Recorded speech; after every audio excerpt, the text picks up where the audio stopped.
Hey guys, how are we doing? Back with another video from Giguk, and we have the Fall of Mecha.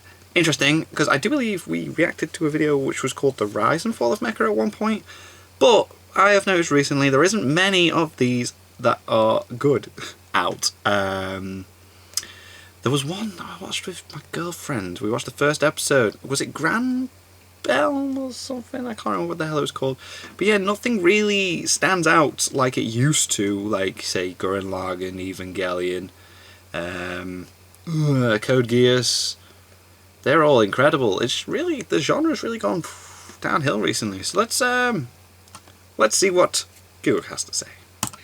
What the hell has happened to giant robots? Mecha is one of the most famous and well-respected genres to ever exist in the medium of anime. It's been around since it started, hasn't it? Giant robots weren't just synonymous with anime, giant robots were. Anime, there you go. Trying to imagine this medium without giant robots is almost like trying to imagine Star Wars without lightsabers. Oh, its damn. lineage is about as old as anime itself, and is full of prestigious titles that have shaped the medium as a whole. Whether you're a Mecha fan or not, you have felt the effects of this genre. Every decade brought new classics that have ingrained themselves in the hearts of the anime fans of their era. And this was no different for me when I got into anime in the mid-2000s. Code Geass, Gurren Lagann, Eureka 7, Full Metal Panic, Gundam 00, Rasafon. These weren't just good mecha shows. These made people into mecha fans. These were up there some of the most iconic anime of their decade, and as with every previous decade, there had always been a fair few mecha shows that have helped define that period. So going into the 2010s, we all, as usual, waited for the next big mecha franchise to rise up as it always had. So we waited. And waited. And waited. And then everyone in Japan just became truck drivers. The 2010s has been the most barren decade for mecha in the history of mecha. In an era where we have more anime coming out than anyone can feasibly keep up with, this year there have been a total of 3 new TV mecha shows. Not including films, right? That was the Price of Smiles, wasn't it? I fell off Price of Smiles. That first one's what I was talking about with my girlfriend. And I can also say that in this whole year, there's only really been one big mecha show that's been released. Neon Genesis Evangelion. Will be released on Netflix. That's not even a joke. Yeah. How did we get here? 2 years ago I did a spotlight on There Mecha, we mentioning go. its seeming decline in popularity, but ending it on a sort of optimistic tone of, Mecha isn't exactly relevant right now, but maybe it might things be. like Darling and the Franxx might save it. Let's quickly refresh our memories about how that one turned out. But now that the decade is almost over, I wanted to take a deeper dive into looking at Mecha as a whole. I like Darling and the Franxx, but I do get why people hated what exactly happened to one of the most iconic genres anime has produced. And I think a good place to start as any is the most iconic franchise in this iconic genre. For as long as I can remember, Gundam has been the flagship Gundam Wing was mecha incredible franchise, to watch whenever I'd go home from school. to Mecha, Me and my brother. and it Dragon actually Ball had Z a and Gundam Wing. fantastic showing this decade. Between Unicorn, Thunderbolt and the Origin, we had some of the best the franchise has ever had to offer for fans of the Universal Century timeline. Then potentially the most impactful Gundam series has been the Build Fighters and Build Divers spin-off. Yeah. I assume some guy at Bandai was looking at model kits and was like, hey, Money. what if we made Beyblade but with Gunpla? And then someone was like, does that technically count as mecha? And he was like, who the fuck cares? It's gonna sell a shit ton of Gunpla. Money. They sold a shit ton of Gunpla. There we go. The pattern you may notice here is that while they were all great shows for Gundam fans, you actually had to be a Gundam fan. Though Unicorn and Thunderbolts can technically be watched by newcomers, they were OVAs set in the Gundam timeline with a lineage that spans all the way back to 1979, which isn't exactly the most newbie-friendly, and to gain very both, inviting, there needed is to be a it? show that appealed to both newbies and veterans. There was an attempt with Gundam Space Africa, Iron-Blooded Orphans, being one of the I need more to check this successful out. series Gundam has ever had, but for whatever reason it just didn't take off, which leads me to honestly think that Dragon maybe Entertainment did an Gundam as a abridgment of it, didn't franchise is just too vast and intimidating for newcomers now, no matter how many reboots, new timelines or spin-offs they add. So that begs the question, is there any other beloved mecha franchise that could have taken up this mantle? Probably the biggest franchise was Code Geass, sporting a spin-off OVA and certain Resurrection film. We got 10 more years. Eureka 7 had a sequel every Eureka 7 fan pretends doesn't exist. Oh dear. Full Metal Panic also got a sequel 13 years too late for any fan to actually remember what was going on, and yeah, I think that's about everything. Meanwhile, in Macross land, no mecha allowed. I repeat, no mecha allowed. We are Macross, man. now. So that leaves all the God. new and original IPs that came out this decade. And to give you a good idea of the sample of what we had to choose from, here are the most popular mecha shows of the 2010s according to Mal in ascending order. Okay. SSSS Gridman, So good. Robotics Notes, I liked Massive Gridman. Sidonia, Undefeated Macedonia, I enjoyed Chronicles, that. Ava 3.0, Susei no Gargantia, Aldno Zero, Infinite Stratos, Darling in the Franxx, Yay. and at number 1, Guilty Crown. Yes, the most popular mecha show of the last decade was Guilty Crown, and that's barely even a mecha show. But even ignoring that, if there's an immediate pattern to be seen here, is that a fair few of these had a lot of hype and buzz around them and were actually delivering. All they needed to do was to cross the finish line in a competent fashion. And Oh my God! Their fucking ankle. Guilty Crown was the first real one to get that ball rolling and was immediately a huge hit the moment it was released. It looked incredible with some gorgeous character designs, an interesting world, some of the best animation production IG had to that guy's offer, and ankle. still has one of my favourite soundtracks of all time. This was my introduction to Hiroyuki Sawano's work, which I feel is only appropriate because it definitely had a Sawano-worthy drop in quality when after about halfway through the series, the protagonist decided it was time for a scene phase and the series just kind of went... Next up on the list of Shop Till You Sawano Dropped the Ball came Aldno Zero. This show had so much potential and probably way too much hype and anticipation on the build-up. We had a brand new studio in Troika coming out with an original IP mecha series that was backed by names like Genro Robuchi and Fate Zero's Aya Aoki. That started on an absolute bombshell that blew everyone away. Especially this guy. Quite literally. This was going to be the fire truck that put out the dumpster fire Guilty Crown had left on the mecha genre. And we were all ready for it. What are you Oh God. Oh, what the fuck's going on? What have you done? Oh no. Oh damn. Of course, most recently there was... Darling of the Roads. And, well, you already know how the story goes. Yep.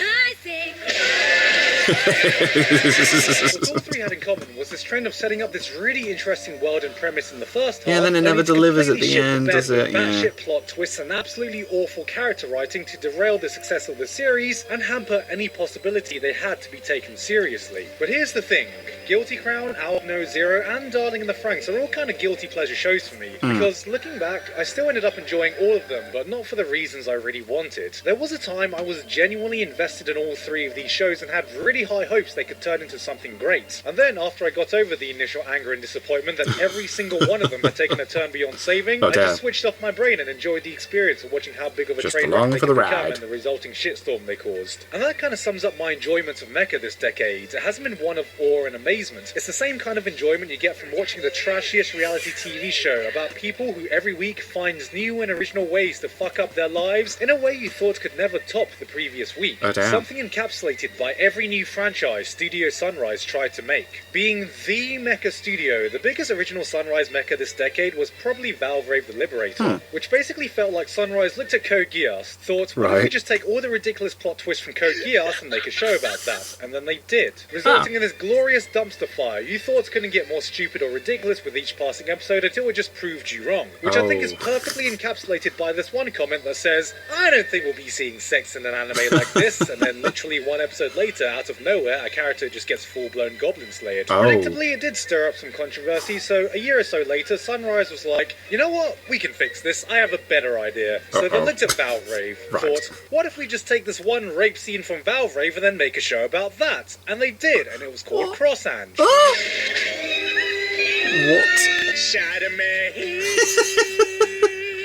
However, I don't really want to give the impression there wasn't any good mecha shows this decade, though, because there was. Aside from Gundam Unicorn and Thunderbolt, which I've already mentioned, Code Geass Akito the Exiled was fucking brilliant. Oh, you see, I've not watched that. The most visually interesting and exhilarating action series mecha has ever seen. This could have been so much bigger if it just didn't air as an OVA series over 4 years, released with an inconsistent pace. Damn, that looks good. As for standalone TV series, there were a handful, it just felt like they all came with an asterisk next to them. Susei no Gargantia was a solid Genro Robuchi written show, but its mecha element was limited to essentially just Chamber, who was often more an actual character than a war machine. Star Driver was a gorgeous looking show with giant, thick robot that looks just like the Darling in the Franxx. Some people absolutely loved it, but I feel it got a similar amount of hate at that time as well. If I had to pick a favourite original mecha this decade, it would probably have to be Gridman. It was so good, I loved it. I loved Gridman. Super robot shows that, in my opinion, was some of Trigger's best work, but I feel that would be cheating a bit because it's so deeply rooted in the tokusatsu genre, so saying this is my favourite mecha show of the decade would be a bit like saying my favourite Transformers series is Power Rangers, but I don't really have any other choice, because everything else was just okay. Meh. And that's kind of the story of the decade. Every good mecha show seems to have been tied to an OVA of a pre-existing franchise no non-mecha fan would go out of their way to find, or are shows that don't really feel traditionally mecha. Which is also where I'll add all the mecha harems or mecha musume shows, because I feel the purpose of a mecha show isn't to make you actually want to fuck the giant robots. Right? Right. What does this all mean for this iconic genre in the future?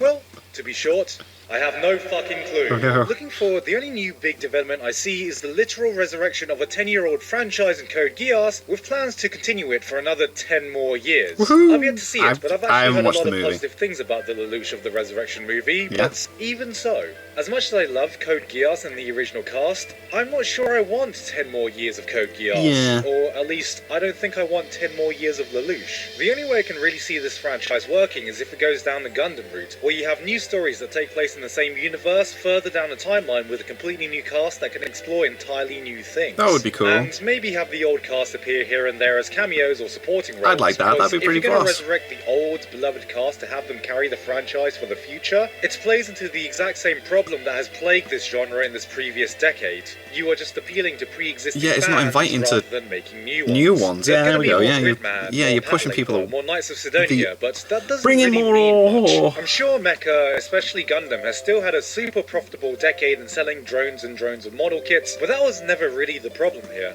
The most glaring issue about the last 10 years is that I feel there wasn't really any show that was going to convert people into Mecha fans. While Mecha was by no means all bad, it was something that was hard to appreciate if you weren't already a Mecha fan. Right. Which is why today's fandom, within the vast pool of anime fans that exist nowadays in all variety of tastes, if someone tells me they're hardcore into Mecha, my gut reaction is just, huh.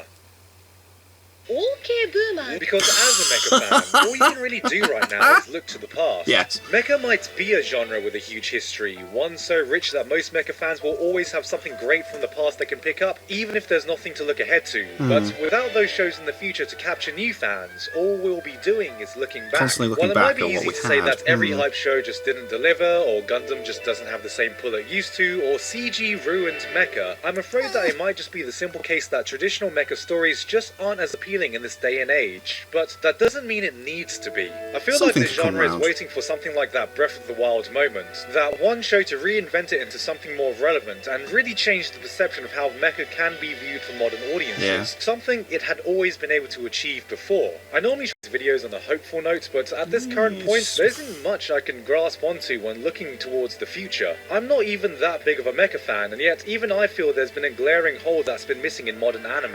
And unfortunately, only time will tell if there will be a future for the iconic giant robots.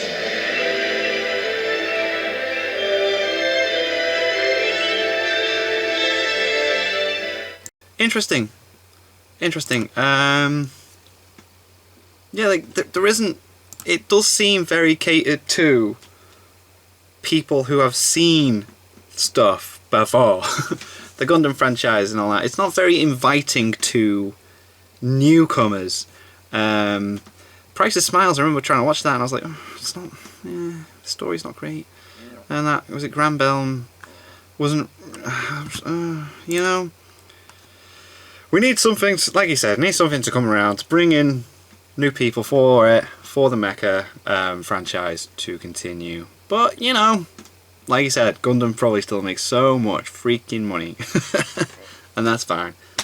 So that was that. Thank you guys very much for watching. What do you guys think of that? What do you guys think of this? Click like, subscribe if you haven't already. Leave comments down below. Let me know what I should watch and discuss in future videos. And I'll see you guys. Next time.